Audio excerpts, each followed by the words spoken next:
गिरीश महाजनांनी नाशिक शहराला एक, ज्याला आपण म्हणतो ना, एक ग्रांटेड पीपल, ग्रांटेड सिटीजन म्हणून पकडून घेतलं. म्हणजे आपण काही निर्णय घेऊ शकतो, आपल्याला काही फरक पडत नाही. नाशिककर जनता ही ग्रांटेड आहे. आता आपण जे करू तो आपलं राज्य आणि आपल्या राज्यानुसारच सगळं होणार आहे. त्यामुळे काही ते कोणाला जुमानायला तयार नाही, घाबरायला तयार नाही. म्हणजे निष्ठावंत, निष्ठा विकायला पाहिजे की निष्ठा जपायला पाहिजे.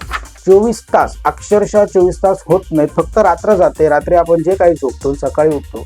सकाळी 11 वाजता दिनकर पाटील मनसेत असलेले नाचणारे, गाणारे, ओरडणारे, भाजपाचा सुपडा साफ करायचा असं म्हणणारं व्यक्ती, म्हणजे त्यांची उरली सुरली जी काही उरलेली होती, त्यांना पक्ष प्रवेश करत असताना गिरीश महाजनांना सुद्धा त्यांना टोला मारायची वेळ आली की आता हा शेवटचा प्रवेश, याच्या नंतर प्रवेश नाही मिळणार. अरे येणाऱ्या कुंभमेळ्यासाठी तुम्हाला, हे जनतेला कळून चुकलंय, तुम्हाला कुंभमेळ्यासाठी जो काही लाखो करोडोंचा निधी येणार आहे त्याच्यावरती डल्ला मारायचा, म्हणून मला पण त्याच्यामध्ये हात साफ करता आला पाहिजे, याच्यासाठी म्हणून ही ओरड चालली आहे, म्हणून ही पळवापळवी चालली आहे.